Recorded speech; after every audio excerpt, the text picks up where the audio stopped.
The result against Pittsburgh is in the rearview mirror. It's time to have a discussion. The first loss does not derail this Louisville Cardinals football season. We're going to explain why on today's episode of the Locked On Louisville podcast. Stay tuned. You are Locked On Louisville, your daily podcast on the Louisville Cardinals. Part of the Locked On Podcast Network, your team every day. Hey, what's going on, everyone? Welcome into another episode of the Locked On Louisville podcast. I'm your host, Dalton Pence. Today's episode brought to you by Gametime. Download the Gametime app, create an account, and use the code LOCKEDONCollege for $20 off of your first purchase. As always, I want to take this time to personally thank you all for making us your first listen of the day. Just a reminder that the Locked On Louisville podcast is free on all streaming services, 5 days a week, your team every day. So the loss to Pittsburgh is in the rearview mirror. We now are in the official bye week for the Louisville Cardinals. The loss wasn't ideal, but we need to have a discussion to talk about how this loss doesn't derail the season. We'll go back into that performance and discuss the defensive side of the ball, like I said we would on yesterday's episode when we focused on the offense, and then we will round out the show with a weekly mailbag segment. So, look, I think it's time to have a discussion because I've seen it on social media, and I feel like with more passing time between the loss and now, I think we start to see things with clearer minds. To where we're not necessarily being, put into a certain headspace due to emotion, but now we're starting to see things, realistically, and starting to see a silver lining. The silver lining is this: the loss to Pittsburgh, no way to slice it, not ideal, but in no way does it derail the season. For starters, like I said, there's no way you can look at this and try to spin it into a positive light. And please do not take this as me doing that, because I'm definitely not. That was a game that Louisville was the better team. They should have won the game, but they couldn't get out of their own way. 3 turnovers to Pittsburgh's 0. All 3 of those turnovers came inside of the Pittsburgh 30-yard line and absolutely were backbreakers for the Louisville offense. The offense severely outgained Pittsburgh through the air and had 8 less rushing yards, even looking at the sack yardage.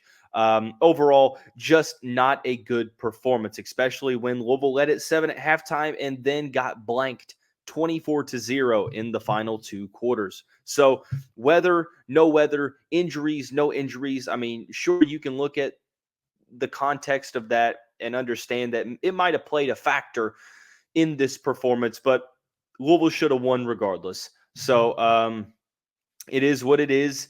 And now you have to turn the page. As much as the loss stings, you have to turn the page and now focus on the final 5 games of the season. So before I get into the actual argument of what's to be had, I know that there's going to be people that misconstrue what I'm saying. So I'm prefacing the argument with this: the loss itself, it was borderline unacceptable in the way that the team played. Unfortunately, you have bad games, and the bad game came to a team that was 1-4 on the season and had lost 4 straight games, 2 conference games by 17 points each coming into this performance. But it is what it is, unfortunately. The team is 6-1 heading into the bye week. The reason I say that this loss does not derail the season is because if you would have told me before the year that this team would be 6-1 heading into that matchup against Duke, I would take it every day of the week and twice on Sundays. Now, when you factor context into the mix and you realize that you were 6-0 and lost to a team that you definitely should not have, well, I think that maybe it starts to alter the perception of 6-1 just a tad. But at the end of the day, I think we have to be realistic here.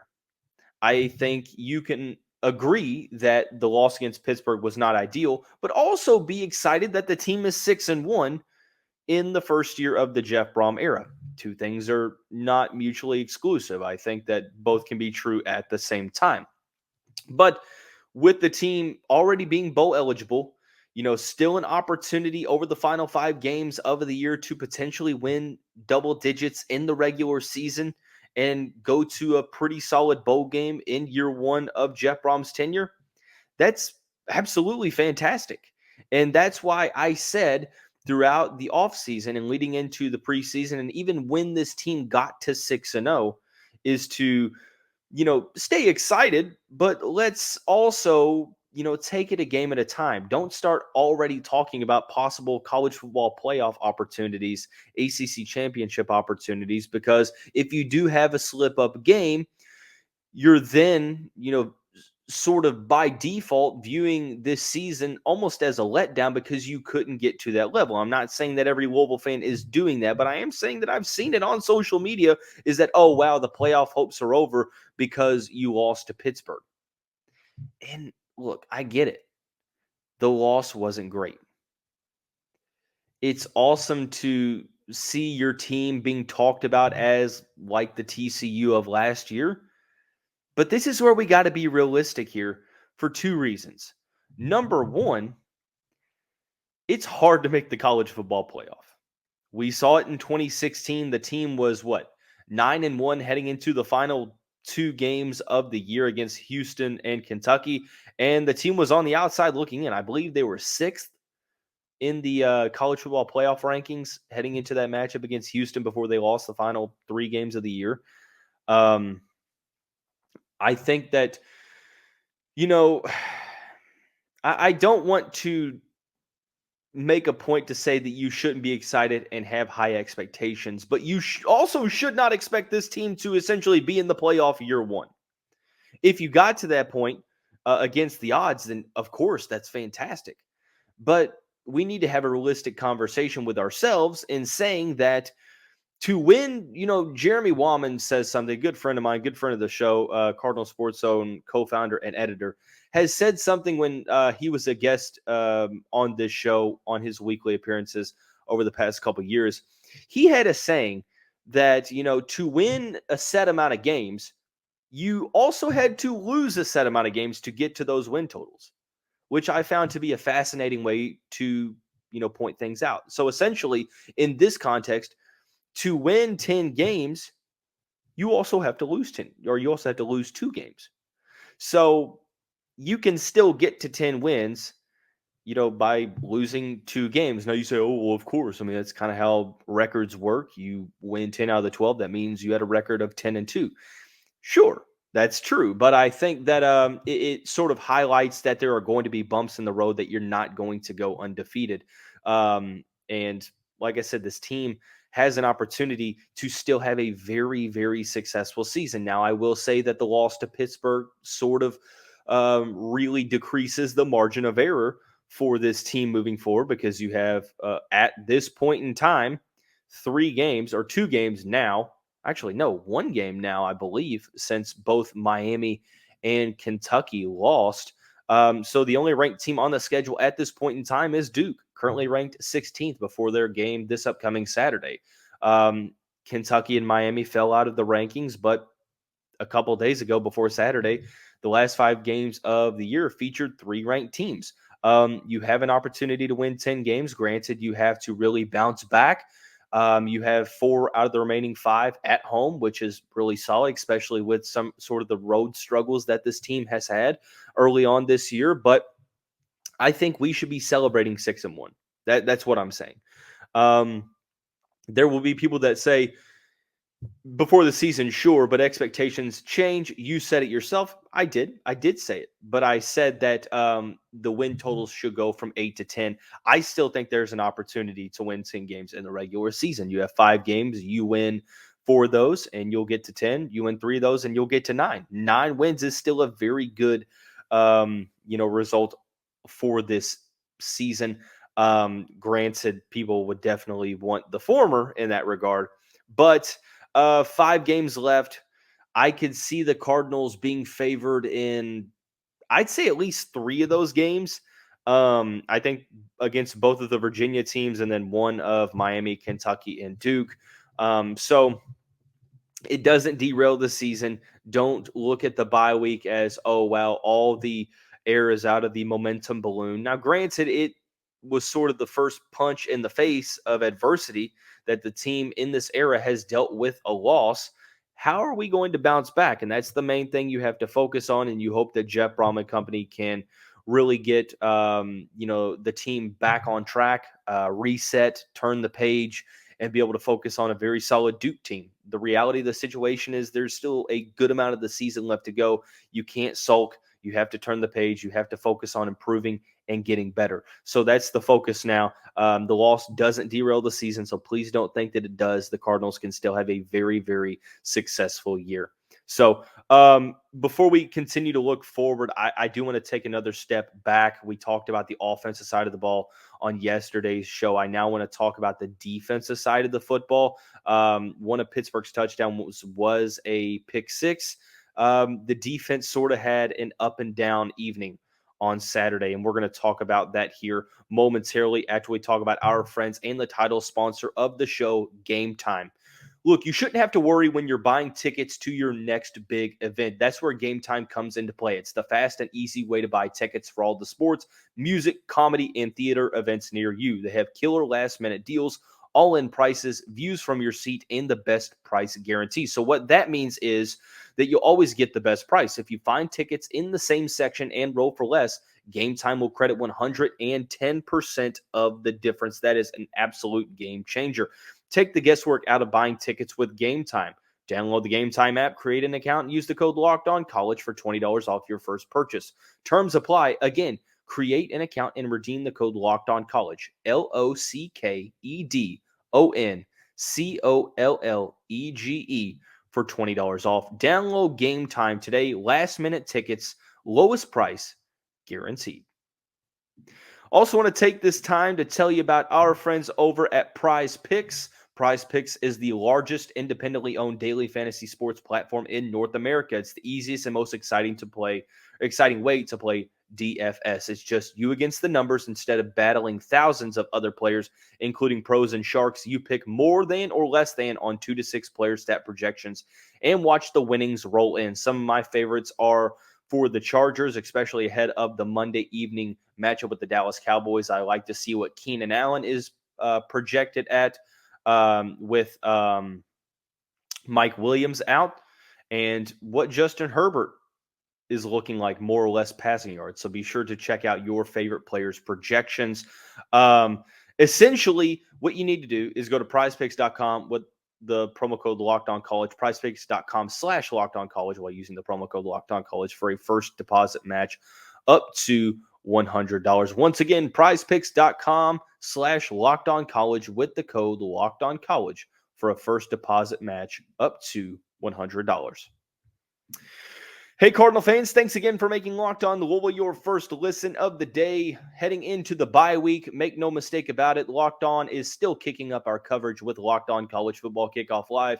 Each Friday, Locked On will go live at 11 a.m. Eastern Time on every Locked On College YouTube channel. College Football Kickoff Live will cover playoff implications, the conference rivalry games, while also going in-depth like only Locked On can, including insight and analysis from our stable of Locked On College hosts covering their team every day. Find Locked On College Football Kickoff Live every Friday at 11 a.m. Eastern Time on any Locked On College YouTube channel. You won't want to miss it, so be sure to stay tuned. Heading on in to this second segment of the show, we are sort of going back in time, continuing to relive that game against Pittsburgh. I'm sorry, I want to get a little bit more into the analytics side, looking at the defensive side of the ball. Like I said, one of the touchdowns for the Pittsburgh Panthers in the 38-21 victory over Louisville was a defensive touchdown. So at the end of the day, they only really gave up 31, and some of these were in short yardage situations. Overall, like I said, the defense put forth the performance that when you look at the numbers, you would assume that Louisville would have a very good chance to win, probably winning this game. Let me read you the statistics offensively for Pittsburgh. Pittsburgh, with a first-time starter in Christian Baer, had 288 total yards of offense. Louisville had almost over 150 more yards. Pittsburgh was 3 of 13 converting on third down. Granted, they converted 2 of their 2 fourth-down conversions. Pittsburgh under 100 yards rushing, only 200 yards passing, and the Panthers had 8 penalties for 87 yards. So you look at the statistical numbers, and you would probably think that the Cardinals would have a good chance of winning the game. The two things to focus on here: number one, quarterback pressures, and number two, turnovers. Louisville forced 0 turnovers, which was very uncharacteristic of them. They were a top 5 team in creating turnovers in the country heading into this game, 14 through the first 6 games.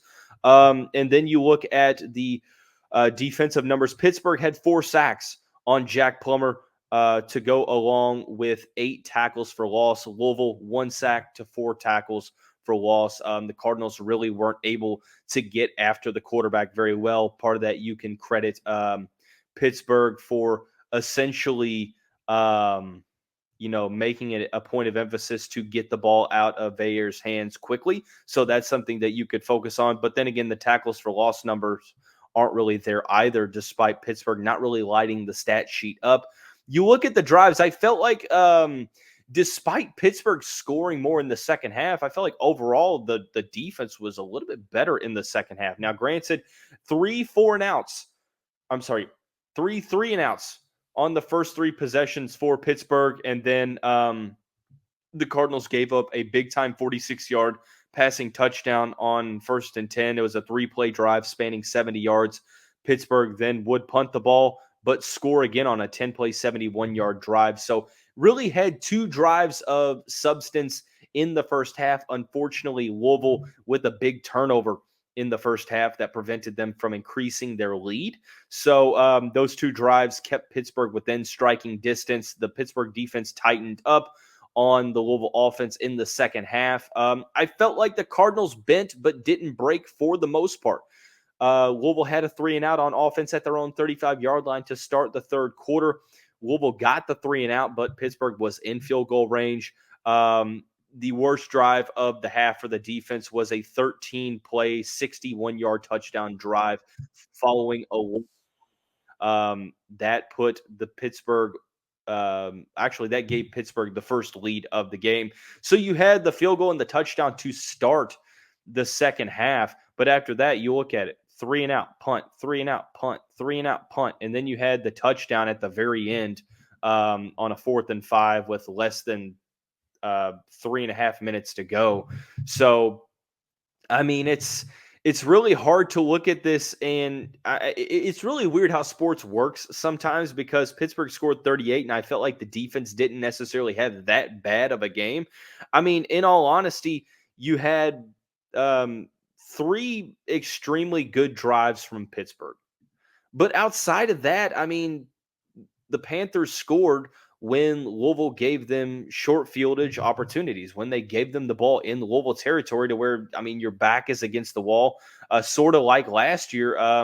Louisville had to really focus on keeping Pittsburgh out of the end zone. I felt like they did that for the most part, outside of 3 drives that really proved to be the point of emphasis on defense. It's just one of those fluky performances, like we talk about, like the Clemson and Duke game in the first game of the year, to where you severely outgain a team.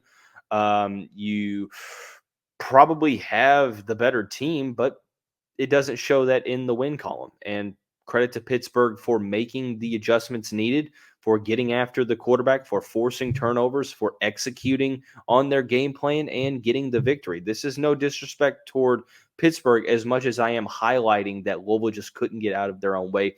All in all, outside of the quarterback pressures and the lack of turnovers created, I would say that this was an average performance, maybe above average. It wasn't obviously good enough to win the game. You still gave up 31 points to this Pittsburgh team outside of the pick 6, but I think that it was sort of an average performance. So, but that is the last time that we are going to discuss the Pittsburgh game in depth. We are turning the page along with the Louisville football team heading into the bye.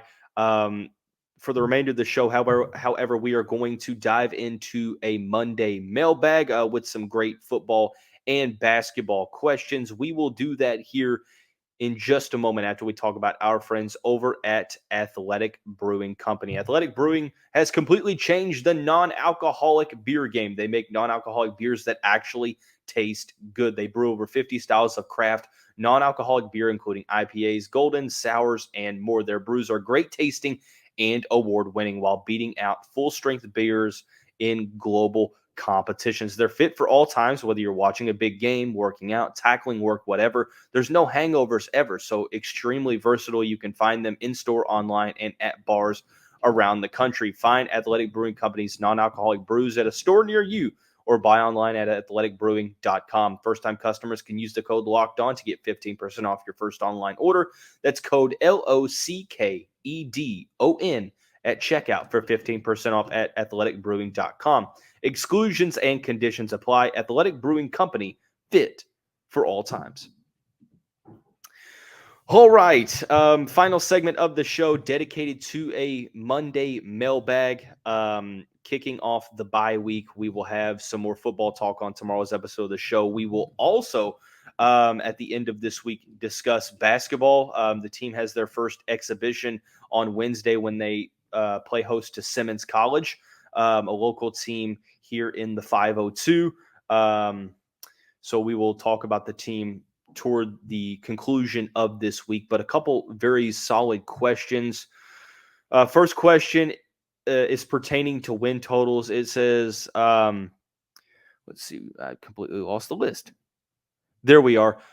The team won 4 games. Obviously, it seems like everyone believes that they are going to improve in year 2 under Kenny Payne. What does that look like from a win-loss standpoint? That's a very, very good question. I think that depending on who you ask, you're going to get some very polarizingly different answers. Like I said, I'm in the wait and see crowd. So I don't think that this is going to be a season to where you win 4 games again, but I also don't think that this is going to be a year that you win over 20. So I think that there's going to be improvement. The question is going to be a matter of how much improvement. So the non-conference schedule, you have Texas up in New York. You've got Bellarmine. You've got Kentucky. You've got DePaul. But for the most part, it's sort of a lackluster out-of-conference schedule, which is not uncommon for Power 5 teams. So I think that there's an opportunity to pick up some wins there. ACC is just really hard to tell. I think that they're going to, get over 10 wins.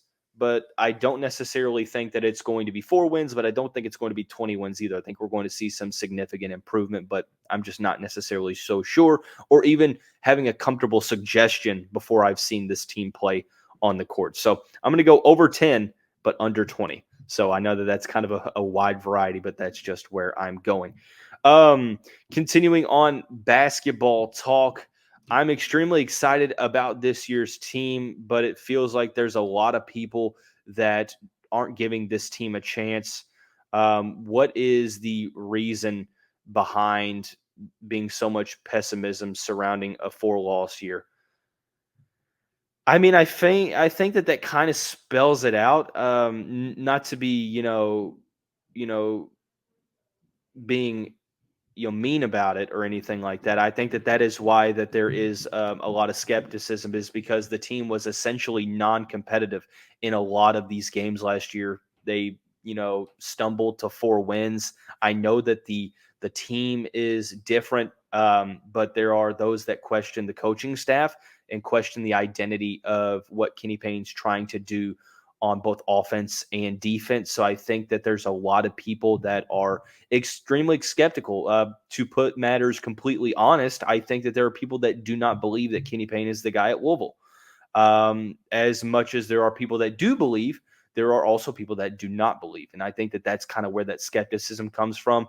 And where, if I'm not saying that it's me, but if, someone is sitting here and they're not a believer in Kenny Payne, they're probably not going to give this team much of a chance. Now, if they start winning, that's a different story. Like I said, everything's in kind of wait and see approach. But that's sort of my take on the situation of why there's a lot of polarizingly different viewpoints. Because a lot of Louisville fans, I mean, 4 wins, you had one of the worst Power 5 seasons in NCAA history. So I think that there is a valid reason to be skeptical. We'll see how year 2 goes. Heading on into football, I'm just not necessarily sold on Jack Plummer. Do you think that this is a right opinion to have? Am I being too critical of Plummer? I mean, Plummer didn't have his best game against Pittsburgh. Very obvious. I think that, he's been good enough to this point to win 6 games. But the game against Pittsburgh kind of made you wonder. Now, granted, one interception was not his fault. It was a tipped pass from Jimmy Callaway that went into the defender's hands, but he held the ball too long for the first fumble. And then the interception kind of struggled. Plummer has to do a better job of not turning the football over. I think he does a good job of, doing what he needs to do. It's a matter of how much does he raise the ceiling of this team. So I'm not going to fault you for thinking that, because I know a lot of people that watched the game Saturday and didn't necessarily feel great about it. So I personally, I'm sort of at a crossroad here, because I could see why Jeff Brohm might look at it and say, okay, if Plummer struggles against Duke, maybe we look elsewhere. But I could also see him saying that, you know what, he's been good. He's gotten a lot of unfair criticism. He didn't have the greatest performance against Purdue, against Pittsburgh, but we're going to instill that confidence that, hey, you're our guy. I think really the thing now is the actions are going to be louder than words moving forward. So I don't necessarily have an opinion on the matter at this point in time, but I do think that after the Pittsburgh game, there's going to obviously be more of a focus on Plummer's performances. So I don't fault you for thinking that whatsoever. Continuing on along, there's one more question. This is a volleyball question. Okay, definitely like to get some non-football and basketball questions into the mailbag. Went to the game against Pittsburgh. It was an electric atmosphere. I can't help but think that the Cardinals have a great chance to cut the net down this year. What are your thoughts on Louisville's chances? I mean, anytime Danny Busboom Kelly is the head coach at Louisville, Louisville's going to have a chance. Now, is this team as good as the teams of the past 2 years? That's to be determined. They lost a game to NC State that they should not have lost. They blew a 2-0 set lead to Stanford earlier in the season, but this team is obviously doing very, very good. So, it's going to be anybody's opportunity. You have your juggernaut every year. 2 years ago, it was essentially Wisconsin. Last year, it was Texas. This year, it looks like Wisconsin's right there again. Wisconsin and Nebraska are fantastic this year. Stanford's at 3, Washington State's at 4, and Louisville is at 5. And Louisville beat Washington State earlier in the year, and they arguably should have beaten Stanford. Texas is at 6, and Pittsburgh is at 7. The Cardinals swept Pittsburgh just last weekend, which I was at that game too. It was a fantastic performance. I think that they definitely have a great opportunity. I don't think that they're, when they are playing at their best, they can go toe-to-toe with anybody in the country. Obviously, when it gets to tournament time, they have to, rise into another gear and play to that level. They had Pittsburgh another time this season. They played Georgia Tech twice coming up soon. So it's going to be a matter of finishing the regular season out strong, trying to capture another ACC title, and secure a 1 seed in the NCAA tournament. That is the focus. So, they definitely have a chance for sure. Great question. Thank you for asking that. That's going to wrap up today's episode of the show. To find the episode and the podcast on all streaming services, be sure to stay tuned to this graphic. The Locked On Louisville podcast is free and available wherever you get your podcasts.